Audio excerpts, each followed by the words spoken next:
Welcome to Tips for Clips. In just 4 minutes, I'll show you how to cut Grandpa's hair, turning it from this into this.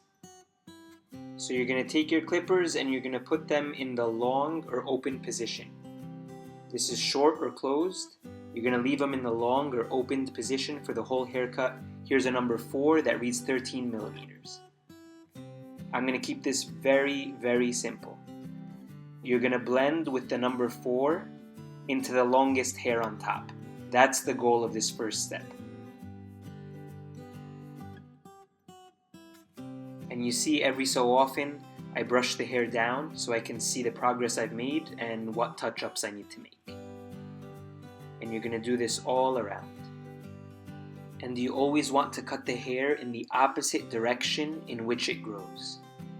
And when you feel that the hair on the side has been blended well into the longest hair on top, you can go to the next step, the number 3 clip, which also reads 10 millimeters, in the long position still, the open position. And you're going to cut just under where you went with the number 4. So not as high as before, but still relatively high. You can see I'm going about midway here. And I'm just going to do this step all around. Flicking out helps to blend. And again, very simple, there's really nothing to it.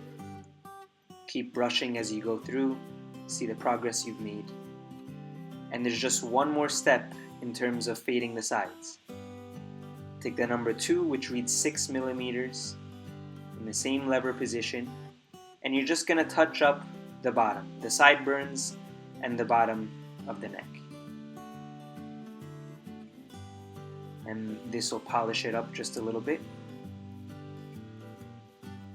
And notice, since it's in the long lever position, the open position the whole time, you don't necessarily need clippers with a lever for this haircut. And now I'm going to cut the hair on top. You don't want to cut too much, just a centimeter or even less, any of the hair that's sticking out or a little bit longer. Just run your hands through it, see what's long. It's all about the same length, that's what you're going for. And the final step that we're going to do is going to pull the entire haircut together. I took my trimmers here. You want to make a perfectly straight line on one side of the neck. You're going to see what a difference this step makes. And you're going to do the exact same thing on the other side. Make a perfectly straight line. So you want to do the 2 sides first, and this will help you better gauge where to put the horizontal line on the bottom. And you can kind of feel, go right about there, and you can see it's much cleaner, much more polished finish.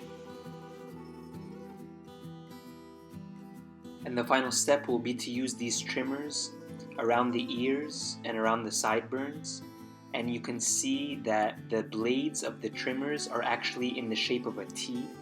You see, the T shape helps you maneuver around the ear by just using the corner.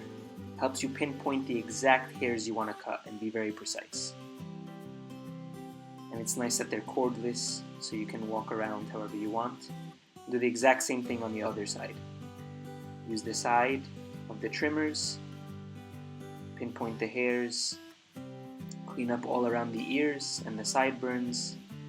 You don't want to go too high in the sideburns, but just high enough to make sure it looks nice and straight. And that is it. Here's a reminder of what he used to look like. And here is the finished product. Trust me when I tell you, you can do the exact same at home. These clippers and trimmers are available at tipsforclipshair.com. I want to give a special shout out to my wife, who is behind the success of this channel. She's filmed a lot of these videos, including this one. And our most recent video, where she cut my hair and recorded at the same time, hit over 1 million views in just a few weeks. Here's that video and some of my other videos. Please subscribe, share, like, comment, and I will see you at the next video.